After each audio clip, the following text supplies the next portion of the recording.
Noong 1918, ang Austro-Hungarian Empire ay 4 na taon nang nakikipaglaban sa iba't ibang parte ng Europa na may posibilidad na mawasak ang kanilang imperyo kapag sila ay matatalo. Ang mga Austrians mismo ang nagpasimula ng digmaan. Ang kanilang unang kalaban ay mga Serbia, isang Slavic kingdom na nasa kanilang border. Ang pagwasak ng Habsburg Empire sa Serbia ay magsisilbing warning sa lahat ng mga Austrian subjects na patayin ang kanilang ambisyong kumalas sa Austria. Pero ang pagdideklara ng digmaan ng Austria sa Serbia ay isang deklarasyon rin ng giyera laban sa Russia. Ang kaalyado ng Serbia na siyang nag-trigger sa isang malaking gulo na nagresulta sa unang digmaan sa mundo. Ito ang kwento ng Austro-Hungary o ang Habsburg Empire sa panahon ng unang digmaan sa mundo at kung paano sila natalo sa digmaan na nagresulta sa pagkawasak ng kanilang imperyo at pagtatapos ng dominio ng Habsburg Dynasty sa Central Europe. Ang pangsyam na parte ng ating series tungkol sa unang digmaan sa mundo.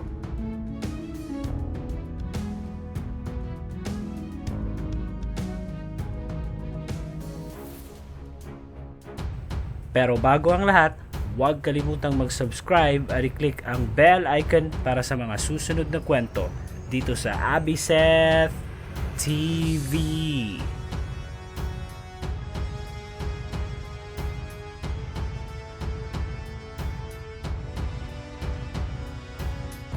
Noong 1914, nang tulungan ng Austria ang kanilang German ally sa isang Russian invasion, nagresulta ito sa isang disaster dahil sa dami ng casualties sa side ng Austria sa labanan. Pero nakabawi ito sa Carpathian Mountains sa kasagsagan ng winter at tagumpay na tipigilan ang Russian advance sa rehiyon. Noong 1915, magkasamang nakipaglaban ang Austria, Germany at tagumpay na napalaya sa mga Russians sa Galicia. Sa tulong ng Germany at Bulgaria, tuluyang natalo ng Austria mga Serbians at sinakop ang buong Serbia. Sa taong ding yon ng 1915, nakaharap ng Austria ang bago nilang kalaban na ang Italy, kung saan gustong makuha ng mga Italian sa mga teritoryo ng Austria na may Italian majority sa bahaging norte ng Italy. Nagkaharap ang magkabilang puwersa sa Alpine Peaks na tagumpay na tinalo ng Austria ang mga Italians sa labanan, partikular sa Battle of Isonzo. Sa taong 1916, humina ang pwersa ng Austria dahil sa iilang pagkatalo nila sa iba't ibang fronts. Sa summer ng taong iyon, isang Russian offensive ang hinarap ng mga Austrians, ang Brusilov offensive sa Galicia. Mahigit sa 400,000 Austrians ang nabihag ng mga Russians matapos ang labanan. Kung hindi lang dahil sa tulong ng Germany ay tuluyan ang nawasak ang pwersa ng Austria sa panahon na iyon. Sa katapusan din ng 1916, namatay si Emperor Franz Joseph, ang emperador ng Habsburg Empire sa Vienna, ang kapital ng Austro-Hungarian Empire na dinaluhan ng German Kaiser, hari ng Bulgaria, Bavaria, Saxony, ang German Crown Prince, pati na ang heir ng Sultan ng Ottoman Empire, kasama rin ang Crown Prince ng Sweden, para magbigay respeto sa namayapang Habsburg Emperor.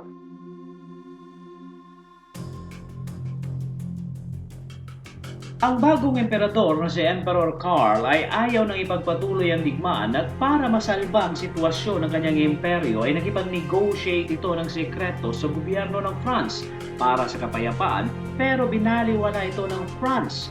Ayon pa sa isang German ambassador sa Vienna at sa Kaiser tungkol sa sitwasyon ng Austria na habang patagal ng patagal ang digmaan ay paubos na ng paubos ang resources at manpower ng Austria, ay baka bumagsak ang kanilang monarkiya at madadamay pa sila.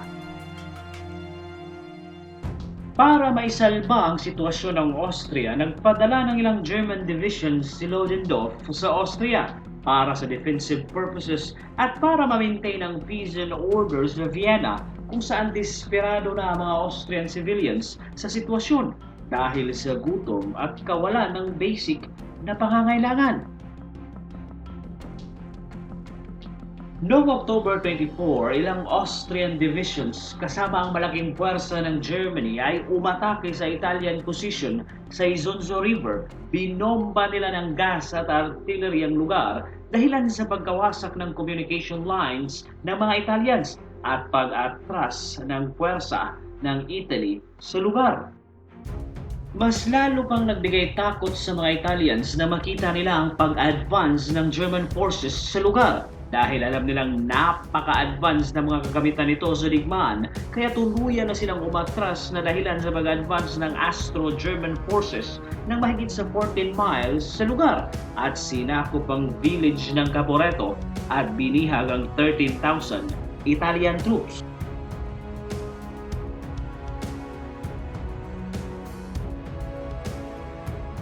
Habang ang Second Army ng Italy ay patuloy na umaatras sa lugar, sinubukan pang pigilan ng mga Italians ang Austro-German forces sa Tagliamento River, pero natawid pa rin ito ng mga Germans at Austrians ang ilog dahil sa mga German engineers dahilan sa tuluyang pag-atras ng Italian Second Army sa lugar.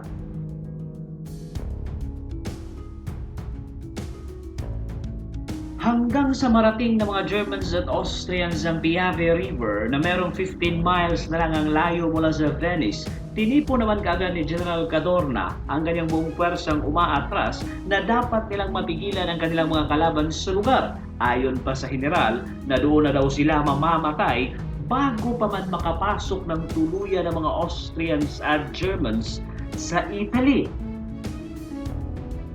In-evacuate naman ang lahat ng mga civilians sa Venice kaya nagmistulang ghost town ng lugar pagkatapos ay pinakawala ng Italy ang lahat ng mga preso sa kanilang mga kulungan at ipinadala sa Piave River front para tumulong sa pagdepensa, hindi masakop ang kanilang bansa. Sa loob ng 3 linggong bakbakan, mahigit sa 400,000 Italians ang namatay at hindi talaga nila iniwan ang kanilang posisyon at patuloy na nakikipaglaban sa mga Austrians at mga Germans.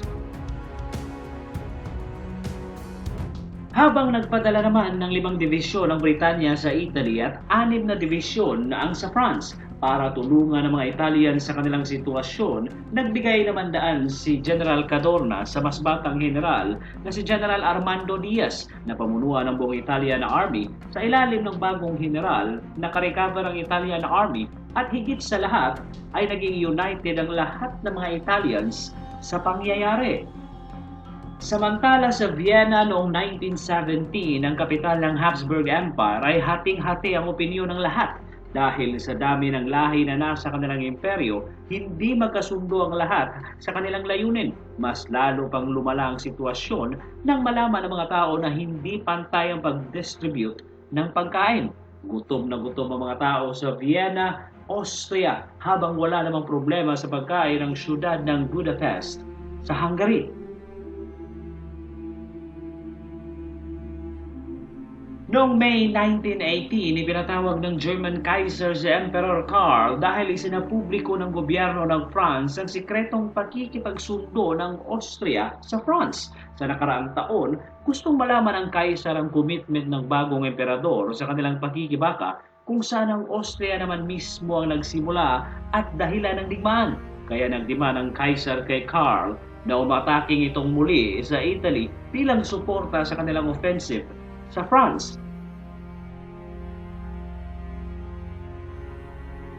June 15, 1918, nagsimulang umatake ang Austria sa Piave. Ang kanilang target ay ang bundok ng Monte Grappa para ma-dominate ang buong lugar. 5 oras matapos ang kanilang pag-atake, nawasak ng mga Austrians ang defensive line ng mga Italians.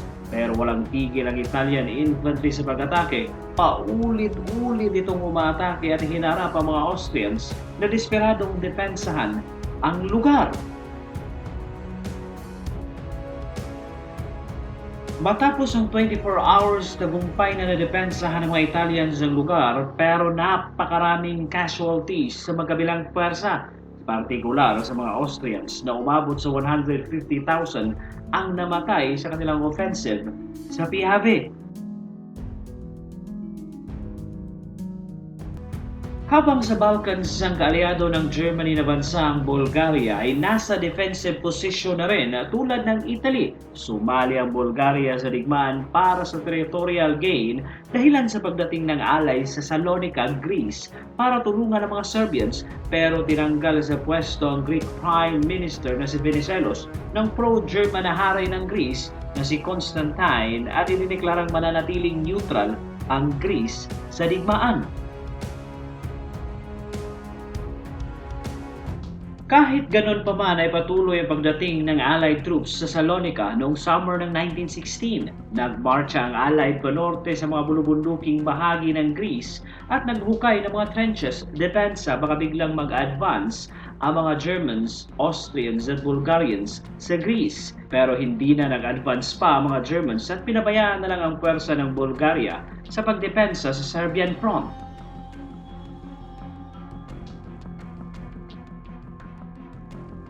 Meron kasing bagong kalaban ng mga Germans sa Balkans, ang Romania. Nang magdeklara ito ng digmaan sa Central Powers noong 1916, pero napakahina ng Romanian Army, kulang na kulang ito sa mga equipments, pati na ang mga military leaders ay walang matibay at konkretong plano kung paano talunin ng mga Germans sa Balkans.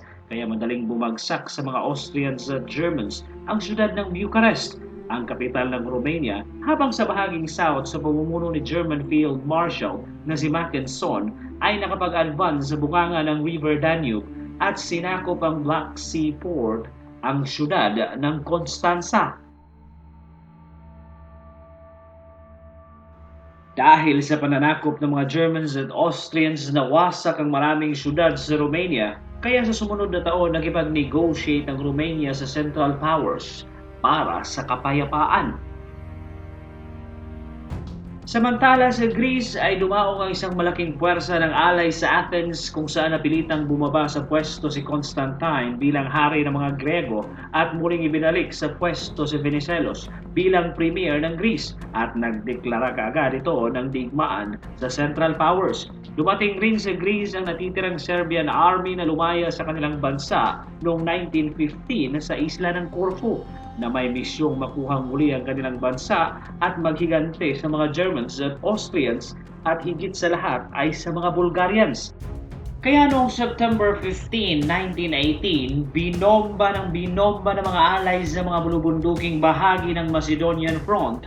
Unang umatake ang mga French sa lugar. Kasabay ang Serbian Army, umatras naman agad ang Bulgarian Army sa lugar at dahil sobrang dedicated ang mga Serbians sa digmaan, ito ang pinakamalayong nakapag-advance sa lugar dahil naniniwala silang makukuha nilang muli ang kanilang bansa hanggang sa isa-isang bumalik sa kontrol ng Serbia ang lahat ng bayan na kanilang madaanan at patuloy pa itong nag-a-advance sa kanilang bansa.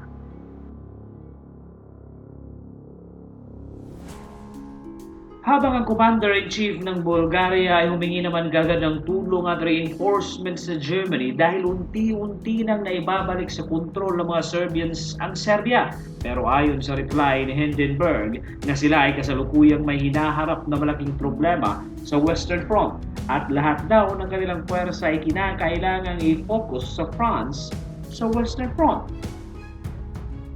Kaya walang nagawa mga Bulgarians kundi ang umatras sa labanan noong September 29, 1918. Tuluyan ang sumuko ang Bulgaria sa mga allies, ang pinakaunang kaalyadong bansa ng Germany na sumuko sa digmaan. Ang pagsuko ng Bulgaria sa allies ay nagbukas ng ruta sa mga allies para makapasok sa Constantinople sa east at sa Habsburg Empire sa norte.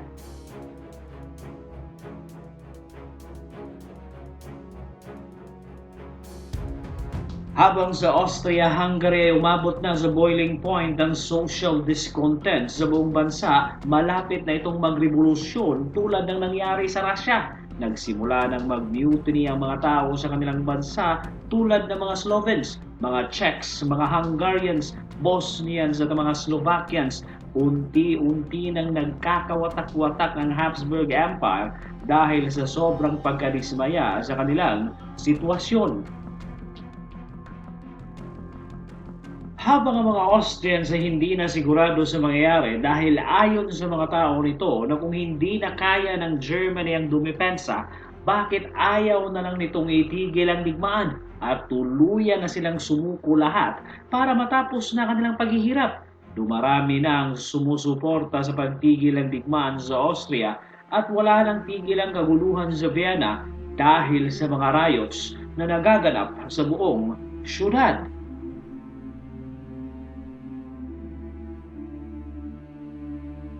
Noong October 16, 1918, naggulat ang mga Austrian troops sa frontline nang idineklara ng kanilang emperador ang Federal Constitution sa buong imperyo nila na siyang nagbibigay autonomy sa lahat ng mga nasyon sa ilalim ng Habsburg Empire na magdesisyon para sa kani-kanilang mga sarili. Pero huli na ang lahat, hindi ito tinanggap ng mga tao at ayaw na nilang mamuhay sa ilalim ng mga Habsburg. Kaya unang nagdeklara ng kalayaan ng mga Czechoslovaks na sinundan ng mga Yugoslavs at ng mga Hungarians at sa araw na yon, rinuklama nilang malaya na sila bilang iba't ibang bansang hiwalay sa Habsburg Empire. Habang sa Italy umatake ang Allies noong October 24 para tapusin ang natitirang puwersa ng mga Austrians sa lugar, sa loob ng 2 araw, dinipensahan ng mga Austrians ang lugar malapit sa lahi ng Piave. At noong October 27, napasok ng Allies ang defense line ng Austrians. 3 araw makalipas, narating ng mga armored cars at Allied cavalry ang Vittorio Veneto, ang Austrian headquarters sa Italian front.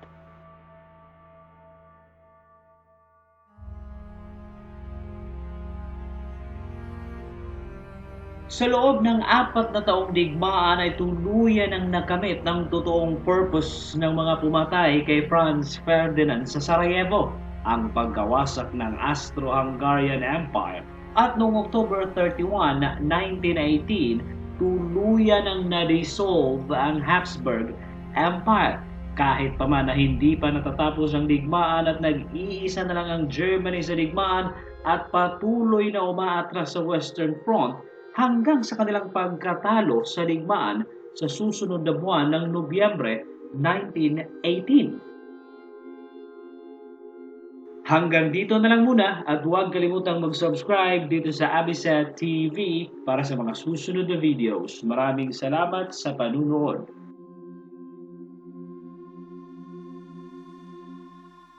Sa susunod na video, mapapanood natin ang huling parte ng ating series tungkol sa World War I.